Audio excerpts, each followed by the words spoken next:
Hello there, my friends. Salamun alaikum. It's very good to be with you. I want to just pick up on the last video I made, which was the story of Solomon, Prophet Sulaiman. And I made a very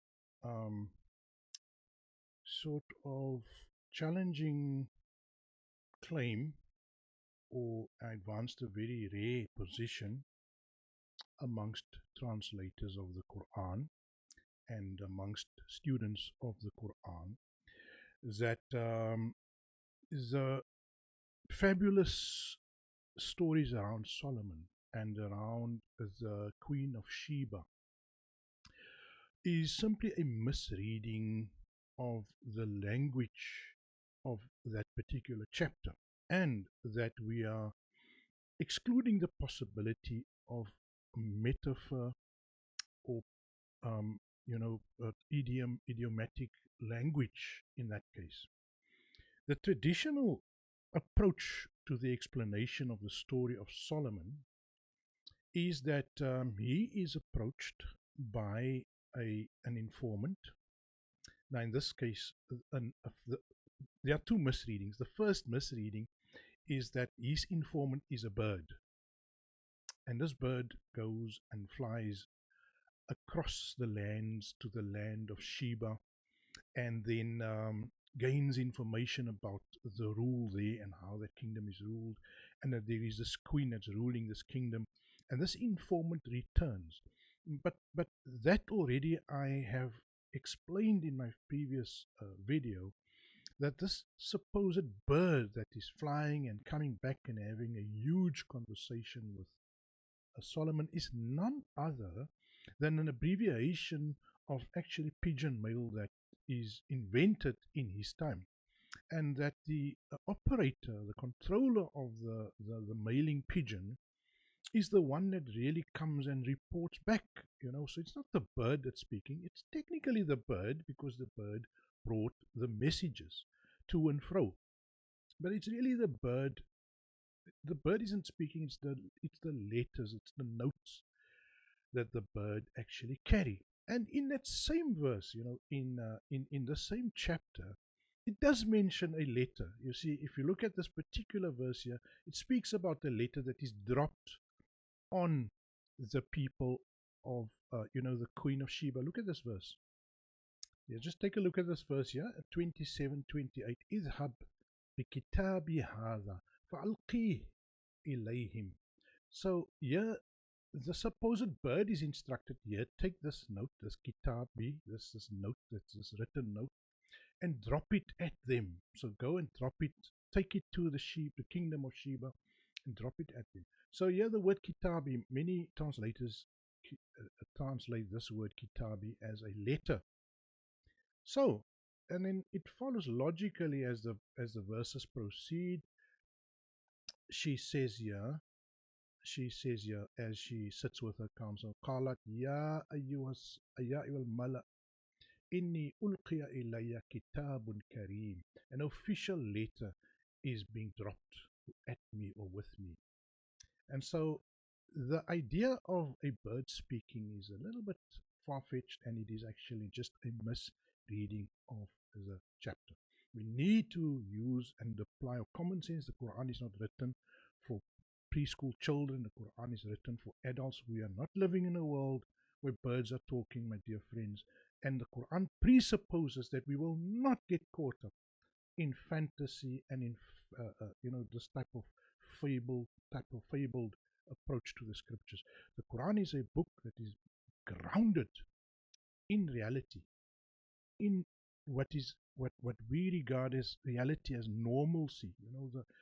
That the sun does what it must do, the birds do what they must do, the people do what they must do. And once birds start talking and having intelligence with a brain that is the size of your fingertip, it is just not possible. A brain the size of your fingertip cannot conceive of language. How will the bird, a parrot can make sounds, but there's no brain function. It is simply repetition. And neither was this a parrot, by the way. This was what they call a wood. And as I've shown to you in the dictionary, wood refers to any bird that makes this woo-hoo sound, which is definitely or kur kur sound, which is definitely a sound that the pigeon makes. And the dictionaries actually give pigeon, the pigeon, as one of the possible types of birds intended by the word ood ood. But okay, let's not really what I'm here for. I wanted to actually expound or explain further the more difficult claim that the so-called throne or arsh that was carried to Suleiman or Solomon was not a palace and a throne, a huge ruby and gold, adorned throne like you would visualize in Game of Thrones, or one of these other big fantasy movies. Um, as I said, it refers to the creed of the people of Sheba, the founding creed, the source of the queen's power is the belief system, is the creed. It's the foundational creed that is in operation. And what I'm going to do is, because I have been questioned by somebody close to me about, is this really being used? Is this possible? Give us some more proof. And so I'm going to give it to you now. This is what this video is here for. Okay, let me start by showing you who I will be referencing, right? Right, for my reference, I'm going to reference no less than Ibn Sina. So if you are saying, yeah, Anwar, you are using modern dictionaries and you are using modern idiomatic, language or parlance to go and make ancient claims. No, no, no. Look, I'm taking you back to the year 1007 or 1066. This is at the time of the Mughal invasions, right? I think this is a very early dictionary. So Ibn Sina, Abul Hassan, let me make this a bit bigger. I'm going to be referring to his dictionary right now. So it's important that you just follow with me. I just want to first get his credentials out of the way because I don't want you to tell me that you're using new dictionaries. Abul Hassan Ali bin Ismail, known as Ibn Sina or Ibn Sina al-Mursi, 1007, 1066. That means in the Hijri year of about 400, 500, was a linguist, philologist, and lexicographer of classic Arabic from Andalusia. He compiled the Encyclopedia al-Kitab al-Mukhassas, Book of Customs, and the Arabic Language Dictionary al-Muhkam wa al-Muhit al-A'zam, the Great and Comprehensive Arbiter. And so this is the book that I will be referencing. Right, so let's go to this book. Now this is, as you can see, Ibn Sina Mursa Muhkam wal Muhit al-A'zam 1066. And he defines the word Arsh. Al-Arsh, Sarirul Malik. It is the resting place of the king. Wafi Tanzi, right? I want to get here to this.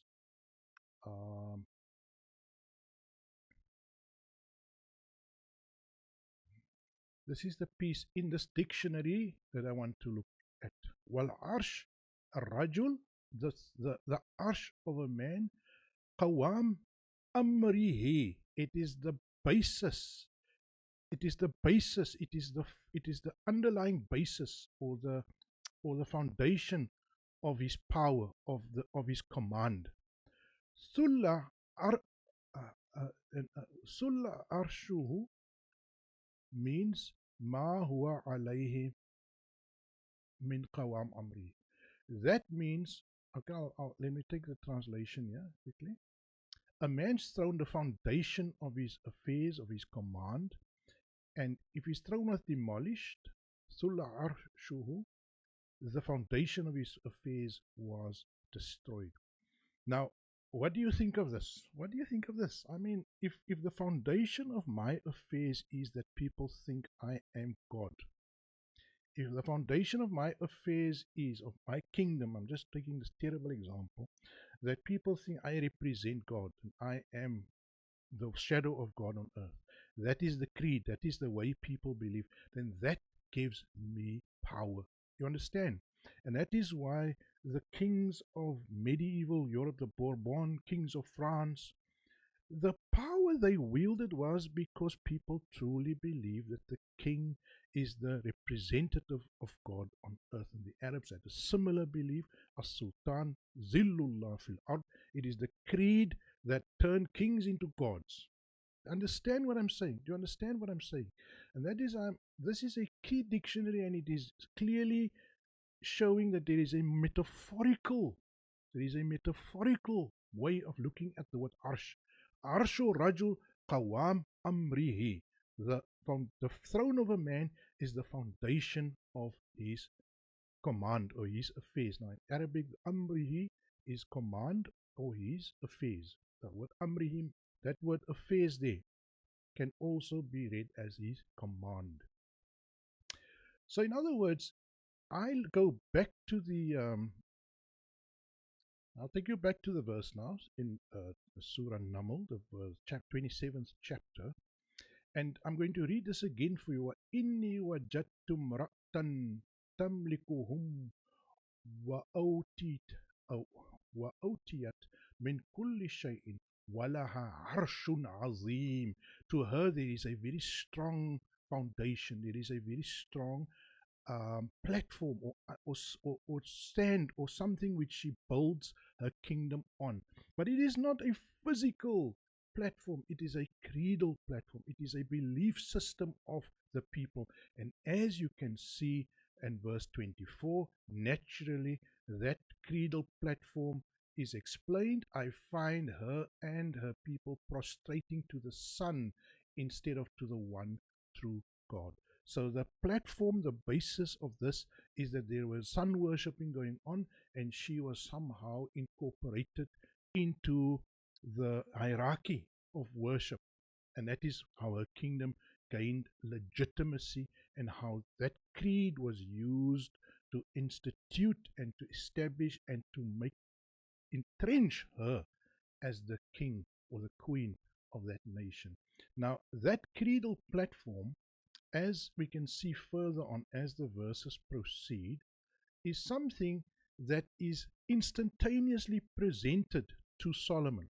Now, if you're going to believe that her arsh is the palace, and that somebody was able to fly or make that palace reappear instantly, then you have got a capacity for fairy tale belief, my friend, and then you've got the mind of an innocent child.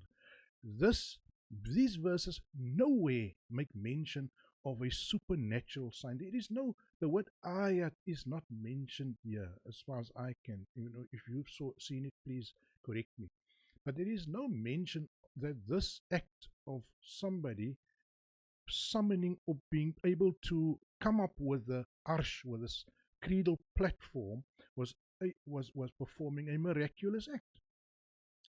You see, and so let me continue to the important part quickly, where we actually see the arsh being delivered, and this is the so-called, supernatural event here, where Solomon says to his people.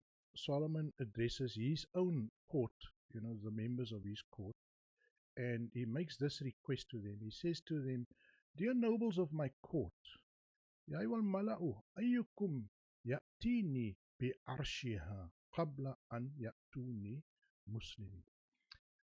Before she comes here and submits to me, يأتوني مسلمين, before they come here and submit their kingdom to me, give me an indication, show me her arsh. Who can give me that arsh? So who can give me the creedal platform, the basis to her power, substance, her creedal platform? Now, if you're saying who can give me a castles and who can bring me a throne and the gold and diamonds and whatever throne, what he's asking is basically the impossible. How can you bring it instantaneously before she even reaches them? They are able to now. But here comes the real, okay,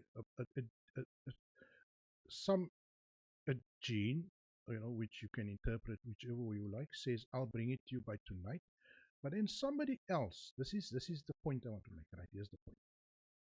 قال الذي عنده علم من الكتاب A man well versed in writing, in in the scriptures, in the tablets, in the papyri, in the inscriptions, because that is قال الذي عنده علم من الكتاب, a person who was well versed in this in writings, in scriptures, in papyri, in inscriptions.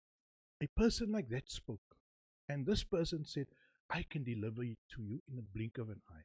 Now, if you are saying that it's the palace and it's the throne and so on, why is it specifically a man who's well versed in the books? Do you understand what I'm saying? It's somebody who has read, who has explored the various creeds of the various people.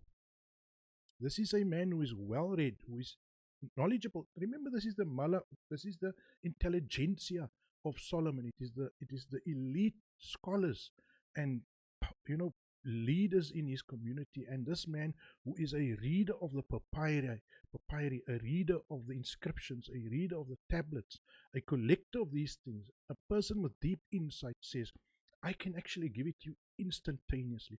Why is it such a man? You would ask the genie who can fly with this thing. Why is it a man of books and reading that can present to you the arsh? That is because the arsh is not a, a chair, it is not a throne, it is not a palace in this context. It is, as our dear scholar Ibn Sida al Mursi says, it is the source of her power. Qawam, Arsh Qawam Amrihi. It is the, as Ibn Sida says, a man's throne, the foundation of his command. That is what it means here, and that is why we are able to draw the deduction that the thing which the learned man, the man of letters, the man of papyri, the man of inscriptions could come up with is to say, I have her arsh, I have the source of her power. I know the creed, the way these people believe. Here's it. And now, even better, it makes the next verses make more sense. So he says now, Qala nakiru laha arshaha. Go now and amend, alter. Nakiru means change it, make it something else, to, amend it. Right? And you'll see some translations do say, they said no, he said change the palace, change the change the throne. You can't change. What nonsense. You mean they must immediately change the throne? No. It was amend a creedal platform so that it no longer reflects the falsehood, the deception of the masses. Because in that initial creedal platform, it included deception, which elevated her stature, which interfered with the power of God Almighty, which co-opted things between God and man, like the sun and the queen and whatever else. And this new creedal platform, which was the amended creedal platform, gave her political power, but not divine power. And the next verse will make that clear. So Solomon says to his people, amend this thing, and let's see if she's okay with it. And when she arrived, وَلَمَّا جَاءَتْ قِيلَ أَهَكَذَا عَرْشُكِ. When she was there, they asked, does this this year that we have amended, this new thing that says that there is one God, we can just imagine how they've removed any polytheistic or deception or false worship from that initial creed. They've amended it now. And she looks at it and she realizes that she will retain political power, but she will lose that divine claim to power. That is the important aspect here. And she realizes that Solomon is offering her still some sort of honor, respect, decency, as did the Prophet Muhammad salam when he invaded Mecca and he gave people like Abu Sufyan some sort of semblance of respect and decency. They weren't completely, wiped off the face of the earth or stripped of all their power and their influence. They retained much of it. And this is what Solomon is doing here, is he's offering her a cradle platform, a new arsh. A arsh, as we say there, the basis of her, the foundation or the basis of her command is amended, and it is in line with what is truthful and honest, right? And she looks at it and she says, قالت كأنه هو. It may as well be, it is just as well. It is just كأنه هو. It is as if.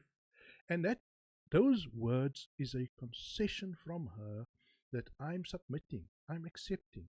And Entourage added some information about before her rule, we did have good knowledge, but and we were previously compliant to God's will. And so the story ends beautifully where she is given some power back, but not stripped of any claim to divine power. And these are the final few verses. And she enters the palace as a guest of Solomon, having submitted, having rejected the sort of false, deceptive creed that she was trying to institute and maintain.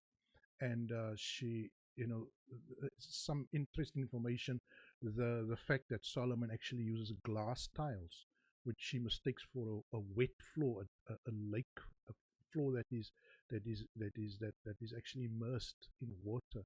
And this is just another interesting fact that comes out, and it is actually corroborated by contemporary information. And one day I want to talk to you about the Palace of Solomon, or the Temple of Solomon. It's nowhere near Jerusalem, my friends. They can't find it. We're talking about things that happened 1,000 years ago, and a lot of these things are still around of 1,000 years ago, but not the most glamorous, glorious building. You know where this building sits? This building sits on the other side of the Red Sea. It sits at Karnak. The description of the Qur'an looks a lot like the great, glorious temple at Karnak. And just that's just a story for another day that we can speak about. If we really want to be serious about history, then we need to stop thinking that the Torah and the Talmud are should be the basis of our information. I'll end there. I think I've said quite enough to provoke your thinking, but I hope that illustration, the important this one here, a man's throne, the foundation of his command, Arsh Raju Qawam Amrihi. Qawam Amrihi. That is the important aspect here that we need to be aware of. That I'm taking, where I'm getting my guidance from. A very ancient dictionary, very reliable, true to the original Arabic, bringing in the idea of metaphor into the words and not just looking at the words as literal. Well, thank you for your attention. I hope you will do further research and you tell me what you think in the comments. Assalamu alaikum.